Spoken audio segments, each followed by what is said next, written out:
Next topic electricity में resistances in series हमने कर लिया था। रेजिस्टेंसेस इन पैरेलल देखिए क्या होता है। पैरेलल में पहले आप डायग्राम देखिए, थोड़ा सा इधर देखिए, ये V वोल्ट की ये बैटरी लगी हुई है या सेल लगा हुआ है, आप कुछ भी बोल सकते हो।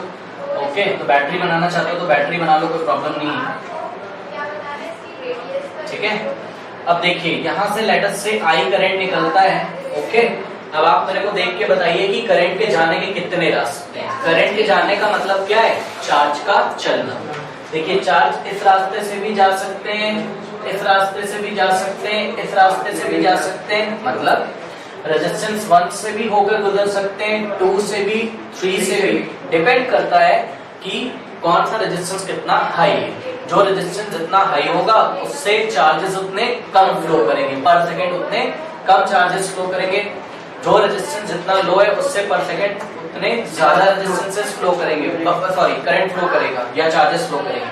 बट इस एंड पे जब आउटपुट मिलेगा, मतलब ये बाहर आएगा इलेक्ट्रिक चार्ज, तो जितना एंटर करता था उतना ही एग्जिट करेगा। ओके, तो देखिए लेटर से I करंट जा रहा है, ये इधर आएगा, ये 3 पार्ट्स में डिवाइड हो गया। I1 नाम रख दिया हमने, I2 और I3।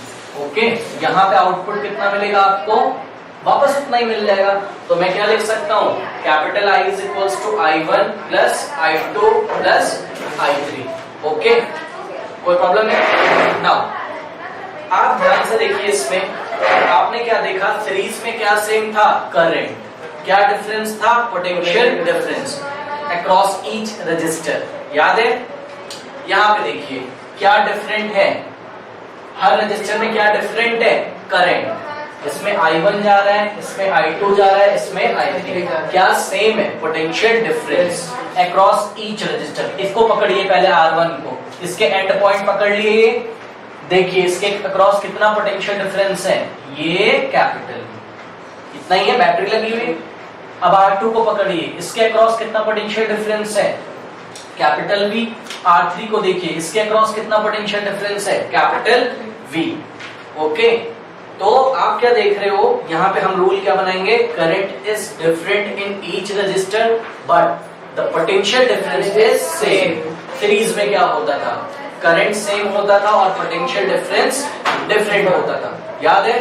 तो वही मैंने यहाँ पे नोट किया हुआ है, potential difference across each resistor is same. और किसके इक्वल होता है? ये equal to that of battery. Now current is divided in all parallel path such that total current is I is given by I1 plus I2 plus I3 and so on to, अगर और भी registers parallel में लगे हुए हैं तो। Okay, now अब ये जो डेफिनेशन हमने ऊपर लिखी है, ये देखिए, reciprocal of the equivalent resistance is equals to the sum of reciprocals of individual resistances. Okay, पहले इसको समझिए, फिर हम डिराइव करते हैं। एक छोटे से एग्जांपल से समझिए इसको। छोटे से एग्जांपल से देखिए, ये देखिए, ये देखिए, ये 2 ओम का रेजिस्टेंस इधर लगा हुआ है, ठीक है, ये 5 ओम का रेजिस्टेंस इधर लगा हुआ है। ओके, अब इसी तरीके से यहाँ पे देखिए, ये 2 ओम का रेजिस्टेंस लगा है, ये 5 ओम का। ठीक है, बताइए कौन सा सीरीज में, कौन सा पैरेलल है? ये पैरेलल है, ये सीरीज है। बट जब हम लोग न्यूमेरिकल करेंगे ना, तो ध्यान से देखिएगा, आपको कभी कभी कैसा दिखता है? सीरीज में दिखता है आपको कभी कभी, पैरेलल वाला भी कैसा दिखता है? सीरीज में। सीरीज वाला भी कैसा दिखता है? पैरेलल में। तो बहुत ही सावधानी से हम लोगों को करना है। तो जब हम न्यूमेरिकल करेंगे तो देखेंगे। बहरहाल अभी हम ना बहुत सिंपल एक एग्जांपल लेके इसको समझते हैं। बताइए R इक्विवेलेंट क्या आएगा इसका? 2 प्लस 5। सिंपल ऐड कर लेते हैं, तो 2 ohm plus 5 ohm that is 7 ohm. Okay, कोई प्रॉब्लम है? नाउ यहाँ पे देखिए जरा, इक्विवेलेंट रेजिस्टेंस क्या होगा? 1 upon R equivalent is equals to, this is R1, this is R2, तो 1 upon R1 plus 1 upon R2, तो 1 upon R equivalent is given by 1/2 plus 1/5। Okay, ध्यान दीजिएगा थोड़ा सा।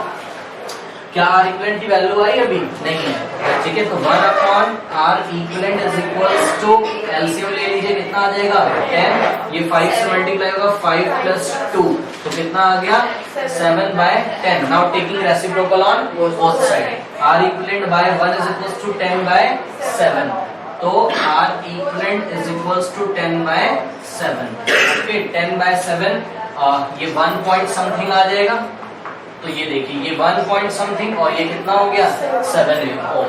तो आप क्या देखते हो, सीरीज में इक्विवेलेंट रेजिस्टेंस इंक्रीज हो जाता है और पैरेलल में डिक्रीज हो जाता है, ठीक है।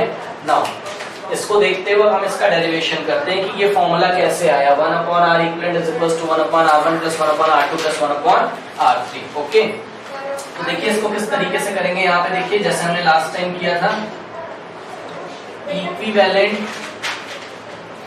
रेजिस्टेंस, फिर से ध्यान दें इक्विवेलेंट रेजिस्टेंस हमको कैसे मिलेगा, तो आंसर है इक्विवेलेंट रेजिस्टेंस कहां, इन पैरेलल, ओके। कैसे मिलेगा, क्या करेंगे, फॉर्मूला तो वही लगाना है अपने को, कौन सा, V इज इक्वल्स टू, आया भी नहीं इधर, फॉर्मूला गलत लगाया हुआ है यहाँ, V is equals to I into R। फिर से देखिए जरा, ये V इज इक्वल्स टू क्या होता है, I अपॉन R कर दिया था मैंने गलती से, V is equals to I into R, okay. तो यहाँ से R की वैल्यू क्या आ जाएगी, V by I, okay. R equivalent क्या हो जाएगा, V बाय I, ठीक है। तो देखिए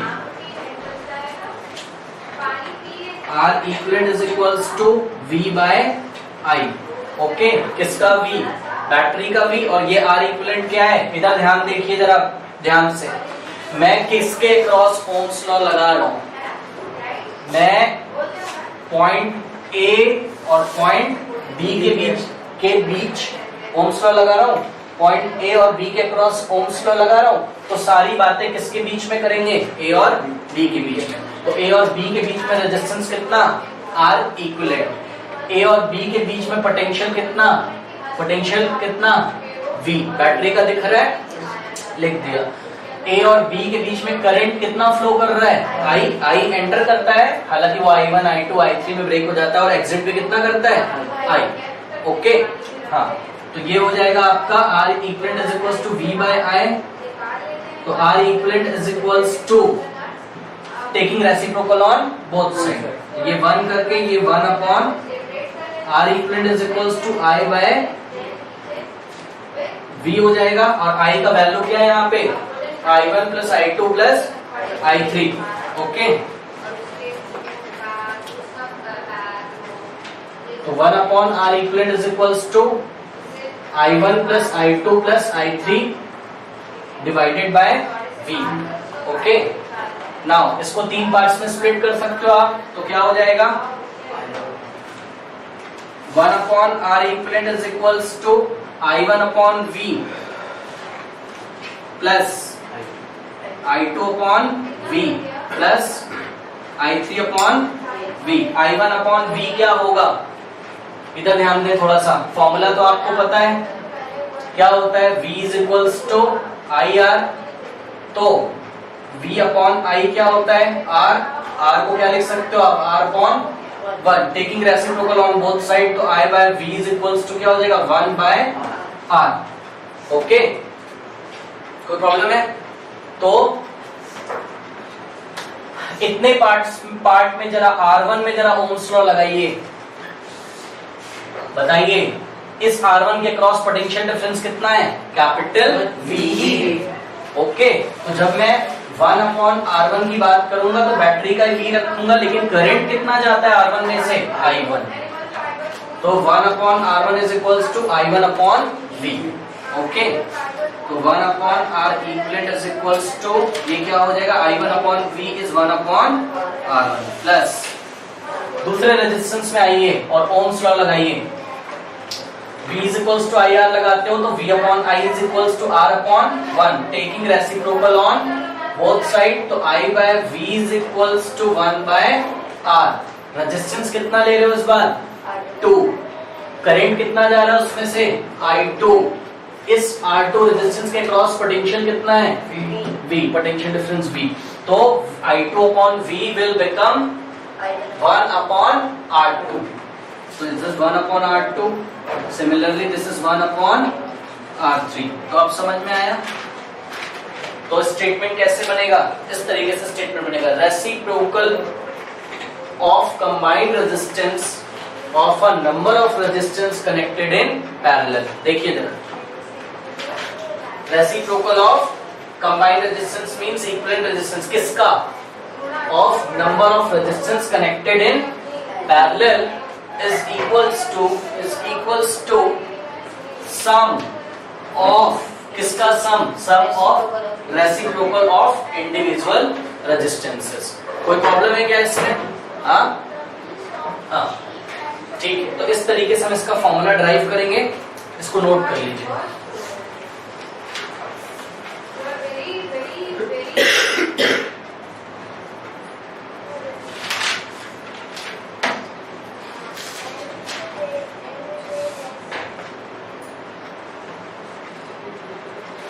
इधर देखिए, इसके बाद इसमें इंपॉर्टेंट एक हमको ये ध्यान देना है, यहाँ पे ओम्स लॉ आपने लगाया, क्या होता है बताइए? फॉर्मूला क्या होता है? V is equals to IR। मतलब क्या होता है ohm's law? Potential difference across any conductor is directly proportionate to current flowing through the resistance.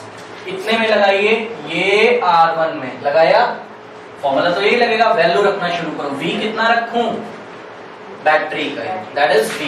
जरा लगाना सीख लीजिएगा, न्यूमेरिकल में प्रॉब्लम करेगा। करंट कितना रखूं ब्रांच 1 में? I1। रेजिस्टेंस कितना रखूं? This is equation number 1। Now इधर देखिए, ब्रांच 2 में लगाइए, ओम्स लॉ ही लगाना है, लगाइए। ब्रांच 2 के क्रॉस पोटेंशियल डिफरेंस कितना है? V बैटरी का is equals to I2 into R2। Branch 3 में लगाइए, I3 into R3। क्या देखते हो आप? चाहे I1 into R1 हो, I2 into R2 हो, I3 into R3 हो, सब किसके इक्वल आ रहे हैं? V।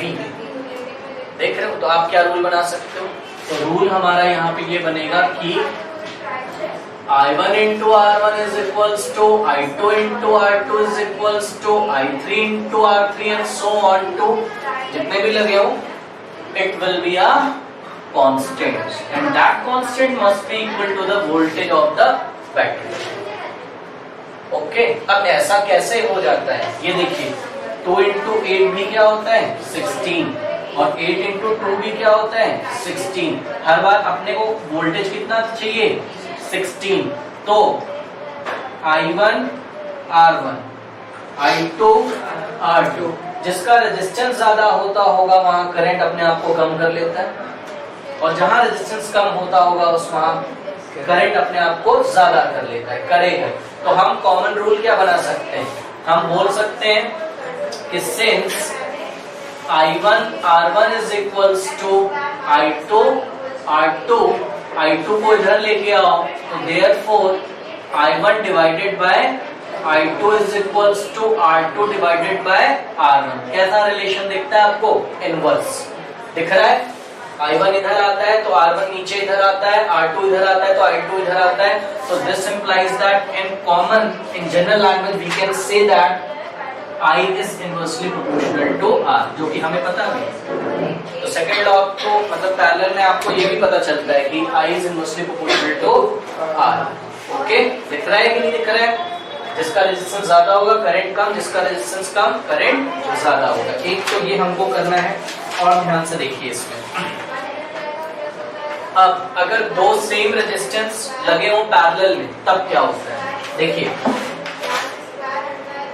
एक सर्किट हम बनाते हैं,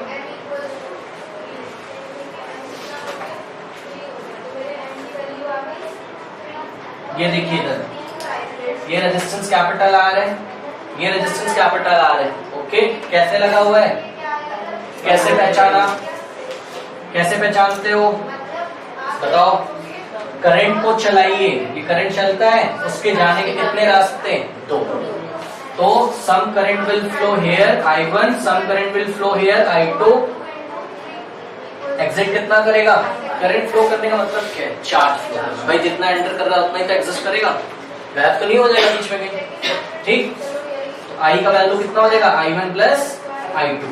तो आपको इसका इक्विवेलेंट रेजिस्टेंस बनाना है, तो 1 फॉर्मूला लगा दीजिए, 1 upon R equivalent is equals to 1 upon R plus 1 upon R. Same है दोनों, मैं जनरल फॉर्म में पढ़ा रहा हूँ।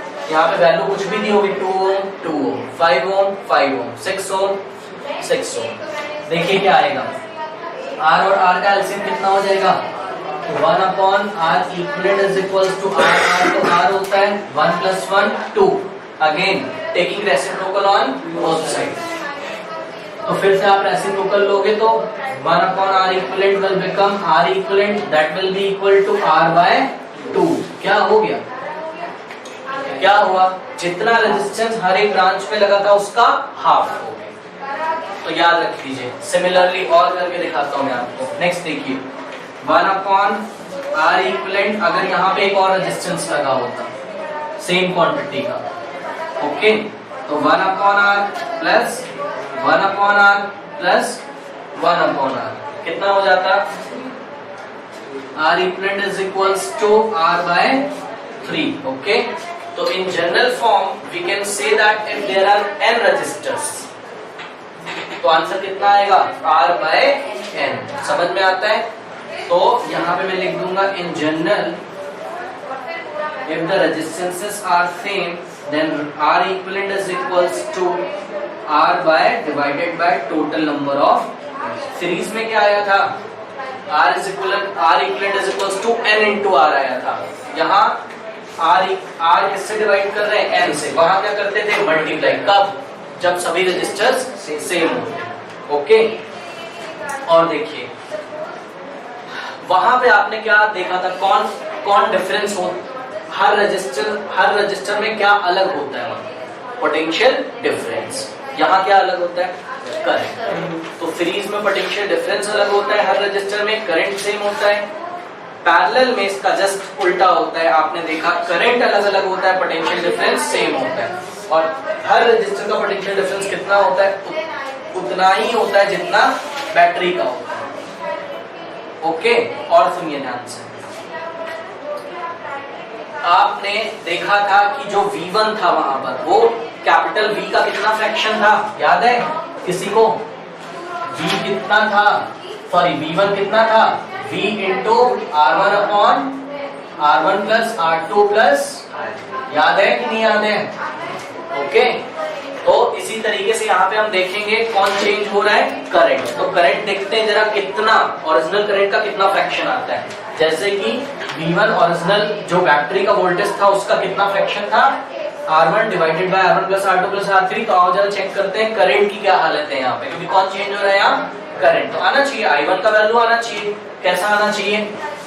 I1 इज इक्वल्स टू, यहाँ पे टोटल करंट जो एंटर कर रही इनटू समथिंग आना चाहिए। यहाँ देखते कौन आता है, उसको देखिए। हाँ, I1 की वैल्यू बोलिए कितनी होगी? फिगर को देख के I क्या होता है? V by R। बना नहीं सकते ओम्स लॉ से? V by R। I1 की बात कर रहा हूँ, मतलब ये वाले ब्रांच की बात कर रहा हूँ। इस वाले ब्रांच का V बताइए कितना है, जो बैटरी का है। इसका रेजिस्टेंस बताइए। ध्यान से सुनिएगा, ये किसका है पोटेंशियल डिफरेंस? कौन दे रहा है ये? अब बैटरी वाले पोटेंशियल डिफरेंस के लिए ओम्स लॉ लगा दो। क्या लगाऊं यहाँ पे? V इक्वल्स टू क्या होता है? IR। ध्यान से सुन लो, कौन से पोटेंशियल डिफरेंस के लिए लगा रहा हूँ? जो कौन प्रोवाइड कर रहा है? बैटरी। तो जब बैटरी की बात करेंगे तो क्या बात कर रहे हैं? टोटल सर्किट की। तो V इक्वल्स टू IR जब लगाऊंगा तो कौन सा करंट लूं? I1 लूं या पूरे सर्किट का? बताइए। पूरे सर्किट का। क्यों भाई, समझ में नहीं आता है? इतने दिनों से चल रहा है क्या? क्वेश्चन आपसे निकलेंगे नहीं, आप ध्यान नहीं दे रहे। इन दोनों पॉइंट के बीच का मैं पोटेंशियल डिफरेंस यहाँ मैंने लिखा हुआ है ना, मतलब मैंने पूरे ये जो सर्किट दिखाई पड़ रहा है आपको, 3 रेजिस्टेंस का R1 R2 R3 जो पैरेलल में है, मैं इसके पोटेंशियल डिफरेंस की बात कर रहा हूँ ना। तो मैं इक्विवेलेंट सर्किट बना लो भाई, ये इक्विवेलेंट सर्किट बना लिया इसका। हम क्या इमेजिन कर सकते हैं, इन तीनों की जगह क्या लगा हुआ है, ये।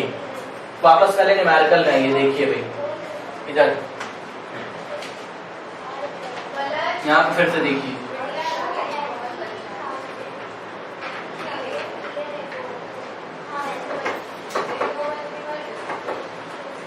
इसका इक्विवेलेंट सर्किट कैसे बनेगा, ये 1 ओम है और ये भी क्या है 1 ओम।